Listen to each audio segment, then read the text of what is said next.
ఈ రోజు చాలా మంది పరిస్థితి ఎలా ఉంటుందో తెలుసా? పాపానికి కొద్దిగా చోటిస్తే అదేం చేస్తుంది తెలుసా?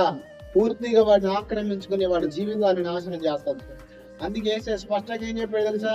పాపం చేయి ప్రతి వాడు పాపమునకు దాసుడు అని చెప్పాడు. అంటే ఎవరైతే పాపానికి చోటిస్తారో, ఎవరైతే పాపానికి చూడండి మక్కువ చూపుతారో, వాళ్ళ జీవితంలో ఖచ్చితంగా దాస్యం కిందకు వాళ్ళు వెళ్ళిపోతారు. నీతిమంతుడు సింహం వలె, అంటే పాపం చేసేవాడు సింహంలాగా ధైర్యం ఉండగలడా? ఎందుకు సింహంలాగా ధైర్యంగా ఉండలేడు చెప్పనా? పాపం చేసేవాడికి ధైర్యం ఉండదు, పాపం చేసేవాడికి మనశ్శాంతి ఉండదు, పాపం చేసేవాడు నెమ్మదిగా ఉండలేడు.